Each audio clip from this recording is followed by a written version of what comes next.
Salve, salve pessoal, sou Rodrigo Barbato, estamos aqui para conversar sobre temas de atualidades. Você vai lembrar que os assuntos aí que estamos comentando nos outros módulos, política, economia, mundo, Brasil, estão sendo trabalhados aí para você com esse objetivo de ilustrar os diferentes aspectos que o avaliador poderia propor em prova. Sobre Brasil, comentei para você a preocupação de trabalhar temas pontuais que possam servir como referência da economia nacional em determinado período, mas excepcionalmente aí, né, em 2010, é interessante lembrar o fim do governo Lula. Então você tem 8 anos de governo que os avaliadores podem perguntar sobre assim o período. Isso aconteceu em provas de 2002, no final do governo Fernando Henrique. Tivemos várias questões de prova, os avaliadores falam assim, a síntese da era Fernando Henrique. Então, é interessante dar atenção também a esse tipo de abordagem e a gente vai comentar isso com você como referência, tá bom? Mas vamos ainda trabalhar os temas pontualmente aí que caracterizam 2010 e, consequentemente, explorar os demais assuntos, né, que possam surgir aí. Temas, sempre lembrando, estamos falando de assuntos do primeiro semestre de 2010, tá bom? Então, dando uma olhadinha nesses assuntos e vão aparecendo para você. Então, dentro dessa perspectiva, olha lá, atualidades, economia nacional. E aí você tem o primeiro assunto que nos interessa, falar sobre o crescimento do PIB no primeiro trimestre de 2010. Então, PIB cresceu mais de 9% no primeiro trimestre de 2010 em relação ao mesmo período de 2009. Então, o que significa isso? Então, significa objetivamente esses dados. A economia brasileira teve um crescimento de 2,7% no primeiro trimestre de 2010 em relação ao quarto trimestre do ano passado, informou o IBGE. Então, essa é a primeira ideia. Em relação ao primeiro trimestre de 2009, a expansão do Produto Interno Bruto, que é de 9%. Então, sempre lembrando, o PIB, soma das riquezas do país. Então, a primeira ideia, assim, só para você entender a manchete que a imprensa colocou, cresceu 9% em relação a 2009, Opa, me animei aqui, desculpe, vou voltar. Opa, voltamos. Então, em relação a 2009, você tem esse crescimento. Sempre lembrando, então isso aqui, quando compara. E em comparação ao trimestre anterior, aí o crescimento é de 2,7%. Então, que número eu tenho que considerar? O número que você vai considerar no primeiro trimestre de 2010 em relação ao período anterior. Esse é o número mais significativo. É claro que a imprensa exagera, olha, o governo anunciou que o PIB comparado ao ano anterior, sim, o período foi justamente interessante lembrar, porque há um destaque, porque o IBGE vem mensurando isso desde 95, ele fala, olha, nunca cresceu tanto em relação ao ano, fazendo essa medição. É óbvio que os motivos você sabe quais são. Por que será que cresceu tanto? Então aí fica fácil observar. Dá uma olhada, O IBGE vai dizer isso, o resultado tão forte em relação ao ano reflete o que foi 2009. Efeitos da crise financeira iniciada em 2008. Então, por que foi tão bom? Porque o ano anterior foi horrível, essa é a questão. E é interessante, o IBGE fala, olha, é o maior da série histórica iniciada em 95. Então é interessante aqui entender esses números, eles não apareceram aí do nada, eles são produto justamente desse contexto. Agora, não esqueça, e é óbvio que quando você faz esse paralelo, o crescimento do PIB para 2010 é projetado em torno de 7%. Então os números tenderão a ser mais interessantes para o governo, e isso é algo até que o governo vem fazendo aí, um conjunto de propagandas imensas sobre esses dados, mostrando o desempenho da economia brasileira no período em recuperação. Agora, tudo que se comparar com 2009, que foi um ano ruim, será sempre super mais interessante, volto a insistir, por causa dos efeitos da crise econômica. Então você tem um paralelo aí para observar sobre esse tema. Tá bom? Então fica para você uma referência de um tema de junho e o PIB no seu contexto. Então, números para você lembrar. Em 2009, retração de 0,2%. No primeiro trimestre de 2010, crescimento de 2,7%. Projeção no ano, 7%. Então, esse é o objetivo. Então, o presidente Lula falou, olha, o desempenho da economia nesse período foi muito bom, sim, por causa da recuperação econômica, que marcou aí essa história. Tudo bem? Então dá para fazer esse paralelo quando você observar. O próximo assunto, claro que nós vamos aqui avançar, aí vamos mudar um pouquinho o enfoque. Deixemos os números e passemos a abordar o seguinte. O PAC, o Programa de Aceleração do Crescimento, sempre lembrado aí por um conjunto de obras polêmicas, né, que o governo lançou em 2007. Por que polêmica? Porque muitas dessas obras tinham problemas na licitação, o próprio Tribunal de Contas da União e outras pela dificuldade de tirar do papel. Essa é a questão central. Então dê uma olhada no assunto que vem surgindo aí para você, né, um dos temas que possa ser lembrado com relação a essa questão. Trem-bala Rio-São Paulo.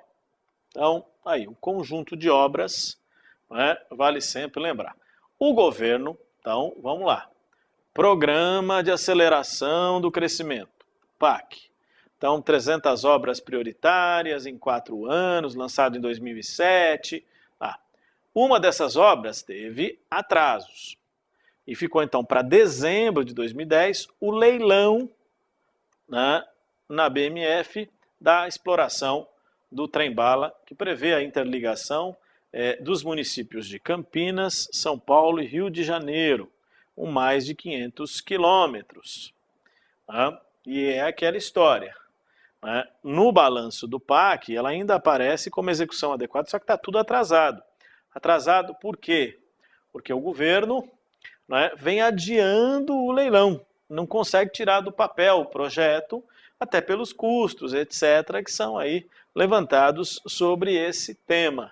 A obra foi anunciada como uma das que seriam utilizadas para a Copa do Mundo de 2014, só que acabou atrasada, e vai ficar atrasada mesmo, não tem como inaugurar antes. Então são essas polêmicas que vêm surgindo aí como referência a um dos exemplos de obras polêmicas que marcaram o PAC. Transposição do São Francisco, usina de Belo Monte, usina de Giral e Santo Antônio, o trem-bala. Então, são algumas das polêmicas que marcaram aí as obras do PAC, algumas em andamento, outras atrasadas, mas que estão no contexto, né, dessas questões que foram observadas para você.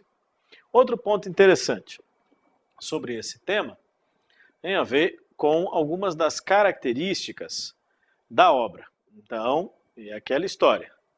Quem ganhar terá concessão de 40 anos, será responsável pela construção, manutenção e prestação do serviço aos passageiros. Não é? A proposta da construção de estações, né, fala-se inicialmente em 8 estações e serão aí ativadas algumas estações temporárias ou sazonais em função de feriados ou festividades. Então, você terá ainda estações que possam ser construídas para atender a demanda desse processo de interligação entre as cidades de Campinas, São Paulo e Rio de Janeiro, passando pelo Vale do Paraíba, né, e outras áreas que serão integradas. Por exemplo, Aparecida do Norte terá uma estação, fala-se em São José dos Campos com mais uma estação, do lado do Rio de Janeiro também, não é só a cidade do Rio de Janeiro, outras cidades terão, então um total aí de 8 estações previstas como objetivo dessa obra. Tá? Fica como uma referência. Além disso, observe, é interessante lembrar a interligação das estações. Você tem uma proposta preliminar, né, feita pelos ingleses, né, que foram contratados para avalizar o projeto. Né? Então a ideia é interligar, como eu disse, São Paulo, Guarulhos, Campinas, né, e o Rio de Janeiro, dentro desse contexto, além, claro, do Vale do Paraíba.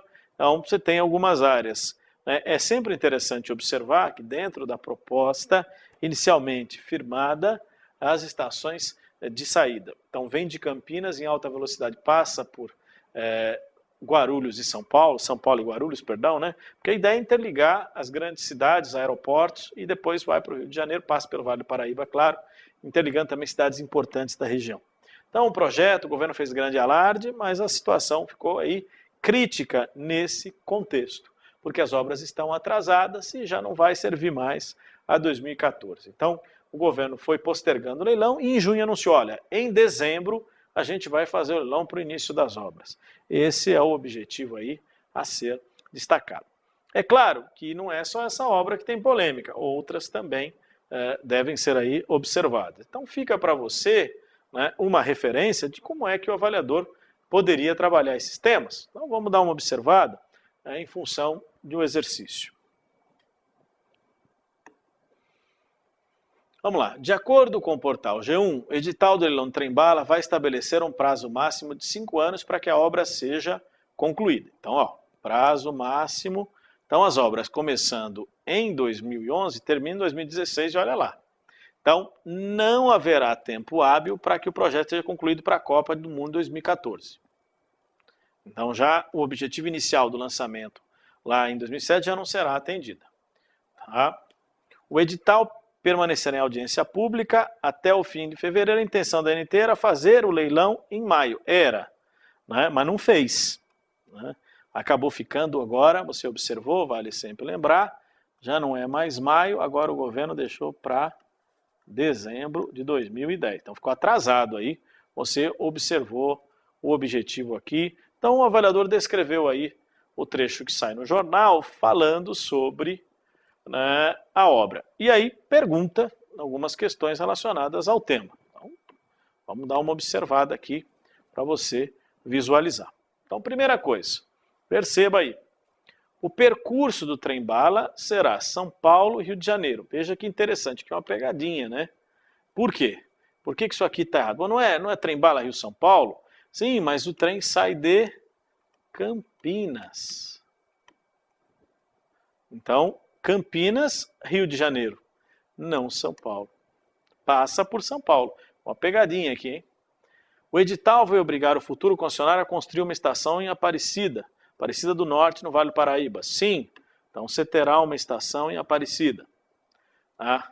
O preço projetado para o percurso entre São Paulo e Rio de Janeiro é de 300. Não, estão se falando em alguma coisa inferior a isso. Falava-se em R$200. Então, não é 300 não. Ainda não se tem um preço definido, né?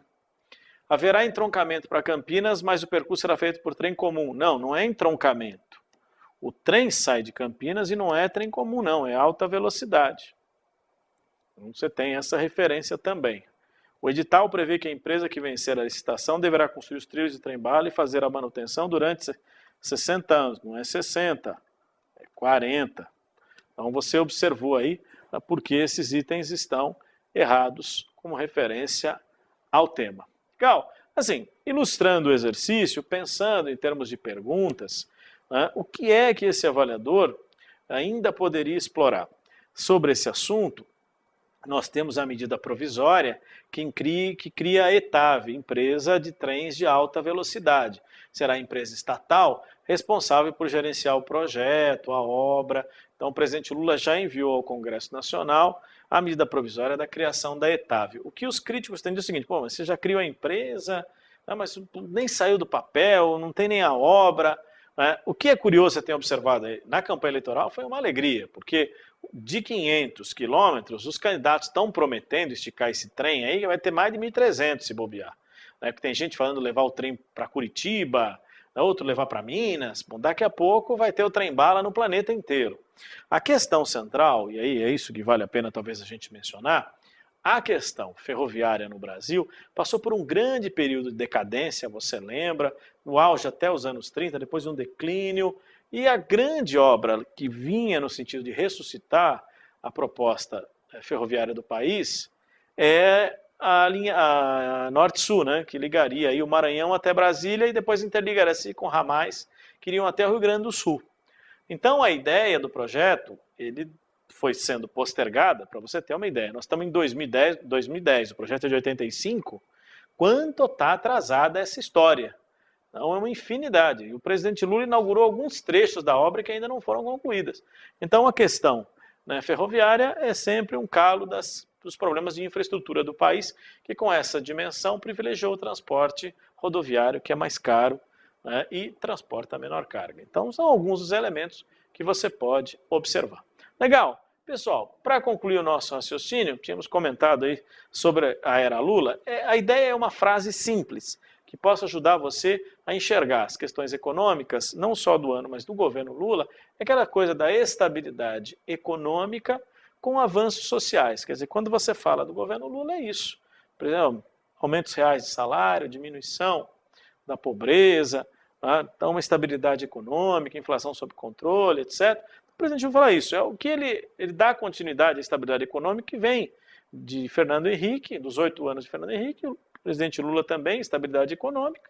A diferença é que no governo Lula houve uma redução do desemprego, aumento da renda, diminuição da pobreza, então você fala dos avanços sociais que não foram tão contundentes na era FHC. Então dá para complementar as questões econômicas, tá bom? É isso aí, pessoal.